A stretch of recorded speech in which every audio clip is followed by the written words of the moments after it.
À l'instar de Frédéric Michalak, Fabien Galtier ou encore Serge Blanco, Sébastien Chabal demeure l'un des visages les plus marquants de l'histoire du rugby français. Si l'on se souvient de son style brutal, sa barbe légendaire ou encore de ses plaquages d'une rare violence, si est-il pour une toute autre raison qu'il fait à nouveau la une des journaux aujourd'hui.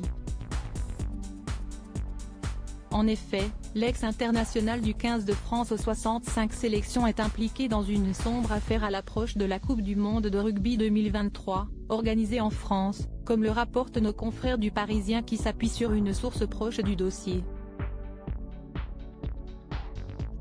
Le sportif, qui est un des ambassadeurs de l'événement, est soupçonné de faire partie d'un trafic illégal de billets en marge de l'organisation de cette compétition.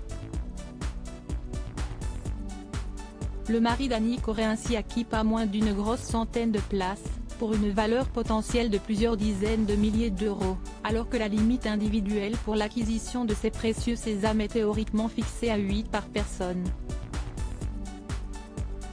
Des questions se posent sur l'hypothèse d'un trafic de billets mais rien n'est établi à ce stade, explique à ce sujet la source proche de l'enquête à l'AFP.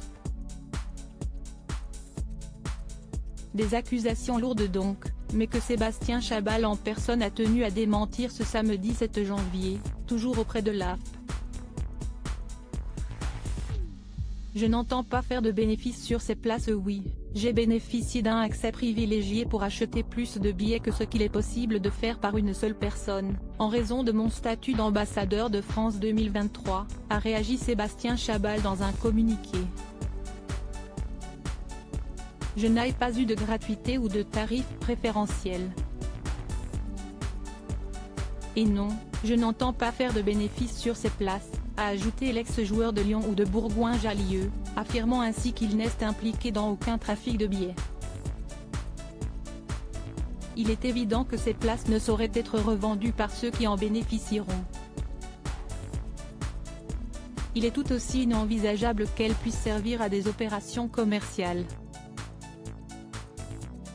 Un autre ancien rugbyman, répondant au nom de Henri Mioche, et faisant partie de l'organisation de la Coupe du Monde entre 2017 et 2020, est lui soupçonné d'avoir acheté pas moins de 600 billets, toujours d'après cette source proche de l'enquête. Un scandale de plus qui fait tache pour le rugby français, après la condamnation pour corruption de Bernard Laporte en fin d'année dernière, ainsi que le renvoi de Claude Hatché, directeur du comité d'organisation.